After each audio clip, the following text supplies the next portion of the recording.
Welcome to this week's edition of Global Intelligence Weekly Wrap-Up, your trusted source for high-impact stories from the front lines of espionage, covert action, cyber warfare, and national security. Neil Bisson is a retired Canadian Security Intelligence Service intelligence officer and director of the Global Intelligence Knowledge Network. He draws on more than 25 years of operational experience to decode the world's most pressing intelligence developments and what they mean for your safety, your data, and your country's resilience. This week, the spotlight is on Iran and the ripple effects of Operation Midnight Hammer. The CIA says U.S. bunker buster strikes have crippled Iran's nuclear program for years, directly contradicting a previously leaked Pentagon estimate of mere months' delay. In Washington, the FBI and Department of Homeland Security brief governors on an elevated threat environment as intelligence agencies brace for Iranian retaliation against U.S. and Israeli targets. Tehran answers with spectacle and steel, announcing new spy trials and executing 3 men it claims were Mossad assets in a bid to project strength and sow fear. Former CSIS Director Richard Fadden warns of IRGC sleeper cells in Canada, underscoring the gray zone dangers facing the Iranian diaspora and Canadian critical infrastructure. A scathing oversight report reveals Canada's communications security establishment improperly shared identifying data on Canadians with foreign partners, raising hard questions about privacy and trust. All this and more on this week's episode. From nuclear bunkers in Iran to backbone routers in Toronto, this episode exposes how modern conflict is fought in the shadows and sometimes right in our own backyard. Let's get started. Hello, welcome back to another episode of Global Intelligence Weekly Wrap-Up. I'm your host, Neil Bisson, a retired intelligence officer with the Canadian Security Intelligence Service and the director of the Global Intelligence Knowledge Network. Each week, I pull the most relevant stories relating to espionage, national security, foreign interference, and terrorism to give you a behind-the-scenes understanding of how the world of intelligence affects every aspect of your life, from your country, to your career, to your safety. This week's episode is going to take a deep dive into the aftermath of the U.S. military action on the Iranian nuclear program. We'll talk about the aftermath and what Western intelligence agencies are looking out for. So without further ado, let's get into it. For our first story, we're diving straight into the major development in the U.S.-Iran-Israel conflict. The CIA has confirmed that recent U.S. strikes on Iran's nuclear sites inflicted severe damage, setting back Tehran's programs for years. CIA Director John Ratcliffe stated that a body of credible intelligence shows that multiple nuclear facilities, Natanz, Fordo, and Isfahan, were hit hard enough that reconstruction would take years, not months. That aligns with Israel's official estimates and Iran's acknowledgement of significant destruction. However, earlier leaked intelligence from the U.S. Defense Intelligence Agency suggested a more modest outcome, delays of only a few months before Iran could resume enrichment operations. This discrepancy reveals a classic intelligence dilemma. Early, low-confidence field assessments often conflict with deeper agency evaluations. From an intelligence standpoint, several factors come into play. Strike mechanics. The U.S. used massive bunker bomb busters, munitions, and stealth bombers targeting hardened and underground facilities. Their effectiveness relies on hitting critical nodes, ventilation shafts, or power supply rather than penetrating every meter of rock. Iran's mitigation. Tehran may have shifted enriched uranium out of harm's way before the strikes. Underground centrifuge halls remain more resistant to direct damage. Strategic signaling. The CIA's public statement bolsters the U.S. and allied messages, reinforcing deterrence and justifying ongoing pressure. But behind the scenes, the contradictory, low-confidence leak is fueling criticism, raising transparency and intelligence sharing concerns. These strikes, part of Operation Midnight Hammer, represent the U.S.'s most overt military involvement in the Iran-Israel conflict to date. Conducted on the 22nd of June, the U.S. strike followed earlier Israeli strikes targeting Iranian enrichment infrastructure. Months-long versus year-long impacts are more than semantics. They determine whether Iran is delayed in a diplomatic window or merely paused for another attack cycle. Analysts caution that damaged infrastructure doesn't necessarily translate to destroyed capabilities. Without further neutralizing centrifuges or uranium stockpiles, Iran retains the ability to recover, but the psychological and deterrent effects, especially coming from the CIA, carry immediate strategic weight. Politically, the contrasting intelligence narratives are also fueling domestic debate in Washington. about the timing of classified information, intelligence leaks, and executive accountability. Meanwhile, Iran is already reasserting its technical resilience and vowing retaliation. More on that later. Publicly, the message is clear. Iran's nuclear program has suffered a crippling blow. Covertly, the true scale of damage is still under some scrutiny.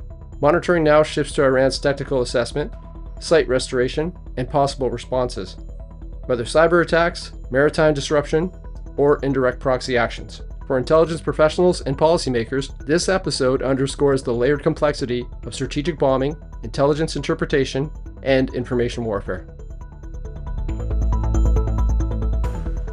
We continue our examination of the aftermath of the military action on Iran in our next story, where the FBI and Department of Homeland Security convened urgent conference calls with state governors and law enforcement officials to discuss heightened threat levels in the wake of the recent U.S. missile strikes on Iranian nuclear sites. During the call, senior officials confirmed that the FBI is reinforcing its posture, bringing more staff into offices and intensifying monitoring and intelligence sources. While no immediate threats have been identified, agencies emphasized the need for vigilance, particularly regarding cyber activity and potential targeting of Jewish institutions and Israel-connected sites. The coordinated communications aim to ensure governors and local responders were fully informed, equipped, and ready to engage with relevant infrastructure and community partners should any threat materialize or evolve. The alert follows recent U.S. strikes on Iranian nuclear facilities, part of a broader escalation in the Israel-Iran conflict. Iran's history of plotting retaliatory strikes in the U.S., including plots targeting political figures, has led to heightened domestic security awareness. This measure mirrors previous responses to similar escalations, such as after the killing of Iranian General Qasem Soleimani in 2020, when domestic law enforcement also increased monitoring and cooperation with federal agencies. A representative from the Secure Community Network, an organization supporting Jewish community security, noted that in the aftermath of U.S. actions alongside Israel, online threats surged, with more than 1,600 hostile social media posts aimed at the Jewish community. Homeland Security analysts stressed that while Iran has not specifically called for violence inside the U.S., the broader threat environment is elevated. They stressed preparedness for any operational or inspired threat to manifest. The federal briefing underscores a proactive approach to national security following major military actions overseas. Even in the absence of a direct threat, law enforcement and governors are urged to coordinate, maintain readiness, and engage vulnerable communities and critical infrastructure operators. In today's volatile geopolitical landscape, awareness and preparedness remain essential, even at home. Now let's discuss how Iran is reacting to the setback in their nuclear capabilities. In an article from Al Jazeera entitled, "Iran Moves to Punish Spying as it Proclaims Victory Over Israel, U.S." The piece outlines Iran's latest wave of arrests and public declarations against alleged spies, as well as its bold claim of defeating Israeli and American intelligence operations. The Iranian judiciary has announced it will publicly try several unnamed individuals accused of espionage for the U.S. and Israel. These developments follow a series of Iranian intelligence operations that Tehran claims have thwarted major spy efforts targeting its nuclear and military infrastructure. This isn't just a matter of domestic legal affairs. It's part of a coordinated psychological campaign aimed at both internal consolidation and regional posturing. Iranian officials have framed these arrests as a major counterintelligence victory, while simultaneously using them to galvanize public sentiment and portray the regime as under siege by foreign enemies. From an intelligence standpoint, the announcement serves multiple strategic objectives. It reinforces deterrence against internal dissent, discredits the West in the eyes of the Iranian public, and boosts the credibility of Iran's own intelligence services at a time of heightened geopolitical tension. Iran has a long history of publicly parading alleged spies to assert its sovereign security posture. This tactic often blurs the line between actual intelligence activity and politically motivated arrests. In the past, dual nationals and individuals with tenuous links to Western entities have been swept up in these campaigns, often used as bargaining chips or propaganda symbols. This latest proclamation of victory comes amid a broader regional conflict involving Israeli strikes in Syria, escalating Hezbollah activity along the Lebanon-Israel border, and ongoing nuclear negotiations, or lack thereof, in the West. Iran's moves appear timed to reinforce its image as resilient and uncompromising. While the Al Jazeera article doesn't cite Western intelligence officials directly, the Iranian judiciary's language suggests a familiar pattern: public trials, secret charges, and sweeping claims of foreign interference. In my experience, regimes under pressure often resort to theatrical counterintelligence moves as a form of strategic signaling, not only to their enemies abroad, but to their populations at home. This announcement likely serves that dual purpose. Iran's so-called victory over US and Israeli spy networks should be viewed with cautious skepticism. While it may reflect legitimate counterintelligence activity, it's equally plausible that these public declarations are more performative than factual. Still, the underlying reality remains. Iran is entrenched in an evolving gray zone battle with adversaries across multiple domains, from cyber to human to regional proxy wars. As these tensions continue to mount, we can expect Iran to lean more heavily into psychological and legal warfare to assert control and project strength. As an extension of the previous story, we focused on Iran's execution of 3 men, Azad Shojaei, Idris Ali, and Iraqi national Rasul Ahmad Rasul, after they were convicted of spying for Israel, according to Iran's state-run media. The hangings took place on the 25th of June at the Urmia prison in West Azerbaijan province and form part of Tehran's latest crackdown on alleged Mossad activity. Iranian authorities claim the trio smuggled assassination equipment in the country and passed sensitive information to Israeli handlers. Publicizing these executions serves several strategic purposes. 1. Domestic deterrence. The regime reinforces the severe consequences of collaborating with foreign intelligence services. 2. Psychological messaging. By framing the incident as a counter-espionage victory, Tehran projects vigilance and strength to regional adversaries. 3. Narrative control. Linking internal security to external enemy helps deflect attention from Iran's own vulnerabilities following recent Israeli and American covert attacks. While genuine Israeli human activity inside Iran cannot be ruled out, the opaque nature of Iranian trials, often held behind closed doors, means the evidence underlying these guilty verdicts is rarely scrutinized. The latest hangings bring to at least 6 the number of alleged Israeli spies executed since early June.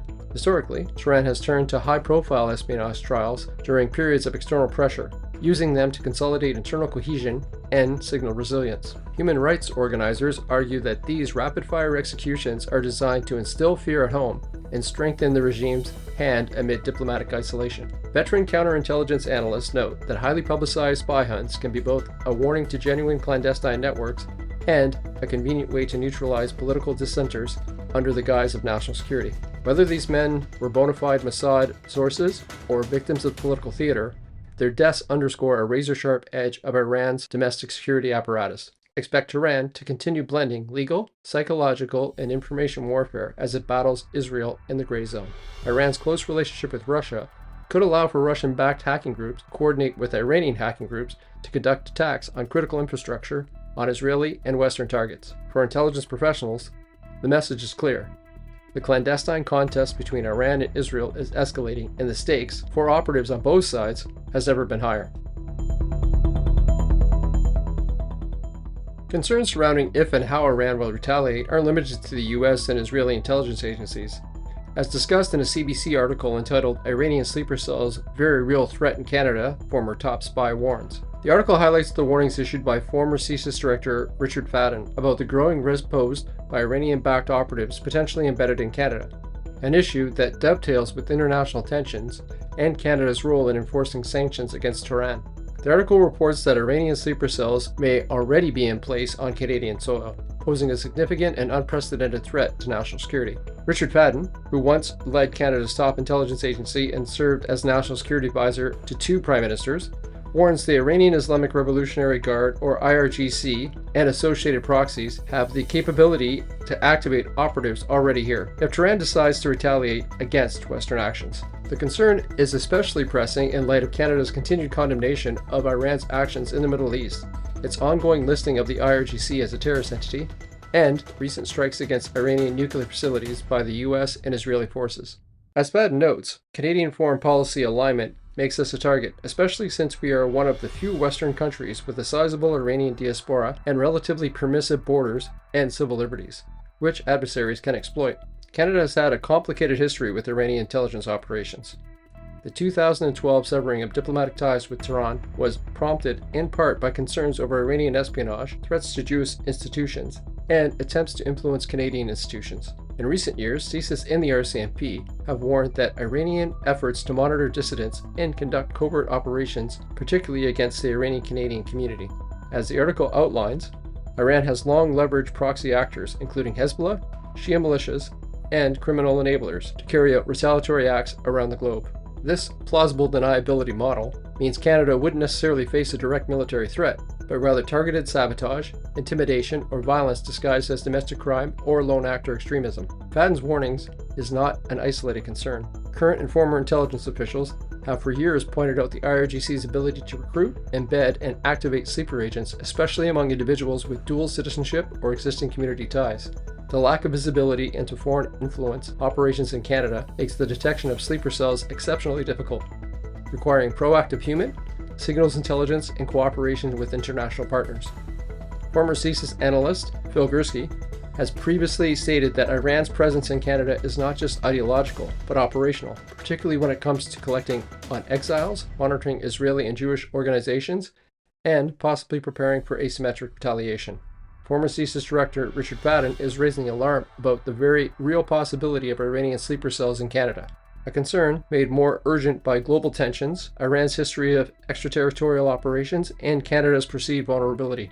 If these threats materialize, they may not look like overt acts of war. Instead, they may appear as coordinated but deniable incidents of sabotage, violence, and intimidation, designed to punish Western nations without triggering a direct military response. As Canada strengthens its support for allies and condemns Iranian aggression, we must be equally prepared to defend against asymmetric threats from within. We switch gears now from discussing Iran to what's happening right here in Canada's Cyber and Signals Intelligence Agency, the Communications Security Establishment, or CSE. According to a recent review by the Intelligence Commissioner, CSE shared information with foreign intelligence partners that included identifying data about Canadians without fully applying required privacy protections. The breach occurred between 2020 and 2023 and involved operational reports shared with Canada's international partners. These reports were supposed to have any identifiable Canadian information removed before dissemination. However, the Commissioner found that in multiple cases, the filtering process either failed or was inconsistently applied.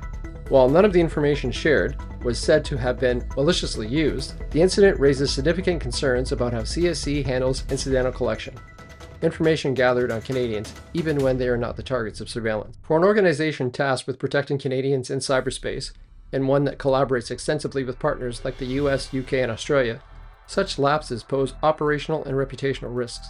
Sharing data without proper checks can jeopardize trust, not just with Canadians, but with oversight bodies and international allies. CSE operates under legal mandates that strictly prohibit targeting Canadians or people in Canada.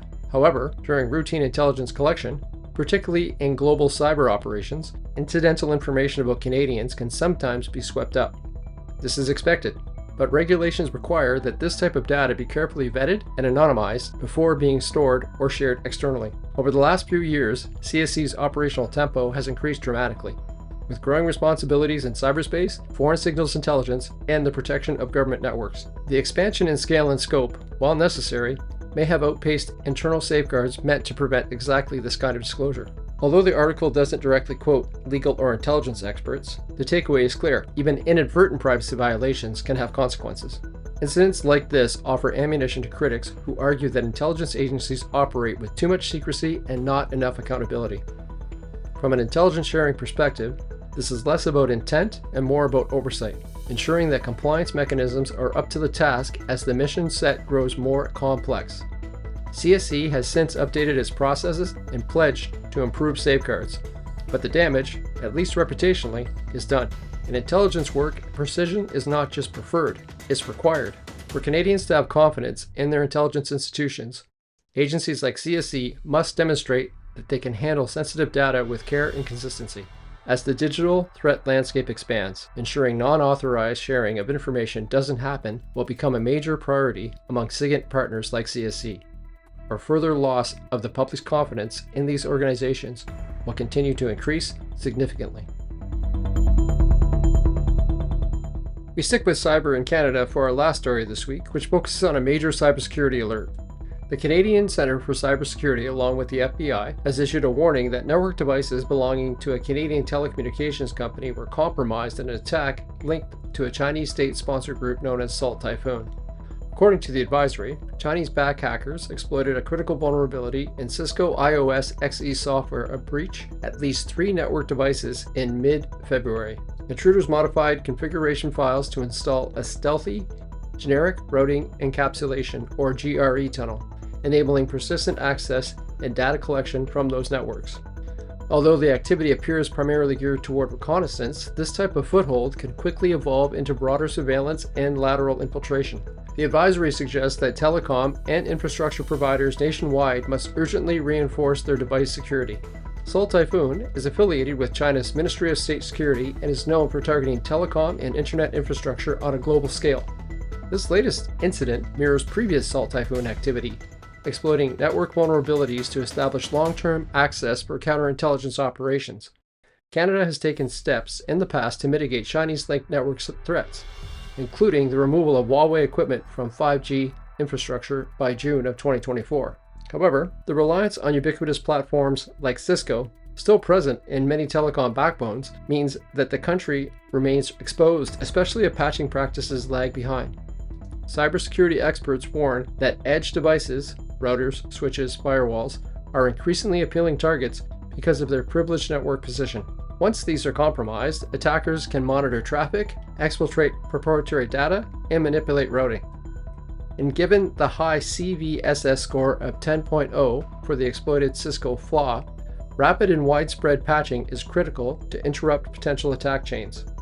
Canada's alert underscores a persistent truth in cybersecurity. Vulnerabilities in foundational network devices can quickly ripple across critical infrastructure. Telecom firms now face urgent mandates, not just to patch systems, but to review configurations, tighten access controls, and monitor continuously for hidden tunnels. As Seoul Typhoon and similar groups push deeper into supply chains, defensive vigilance must match the sophistication of their tactics. Well, there you go. An in-depth examination of what the potential repercussion of setting Iran's nuclear program back by years could mean for the West, with a side order of Canadian cybersecurity concerns. As always, the links to the open source stories are in the transcript of the episode. I'd like to wish all the Canadian listeners a happy Canada Day, as July 1st is quickly approaching. In celebration of Canada Day, I will have a guest appearance on the Spyscape podcast, True Spies, where I will discuss some of the covert actions that keep spies and their sources safe when they meet in denied and dangerous operating environments. So don't miss this True Spies episode entitled Cover of Darkness. Until next time, folks, stay curious, stay informed, and stay safe. That's a wrap for this week's Global Intelligence Weekly Wrap-Up. From the CIA Pentagon rift over the true impact of U.S. strikes on Iran's nuclear sites, to Tehran's retaliatory executions and psychological warfare, to warnings of IRGC sleeper cells right here in Canada, this episode shows just how quickly gray zone conflict can jump from underground bunkers to our own city streets. Add in CSIS data sharing missteps and a Chinese state threat actor tunneling into Canadian telecom gear, and the message is unmistakable. Canada is not a bystander in today's shadow war. We're part of the battlefield. Delivering clear, unfiltered insight every week draws on decades of frontline intelligence experience and on listeners like you who value independent analysis. If today's episode helped you see past the headlines, please share it, subscribe, or leave a quick review. It widens our reach and keeps this mission going. You can also support the show directly on Buzzsprout or Patreon. Every contribution keeps the podcast independent and focused on what matters. For deeper resources, training, and articles, visit the Global Intelligence Knowledge Network. To all our Canadian listeners, have a safe and happy Canada Day. Until next time, stay curious, stay informed, and stay safe.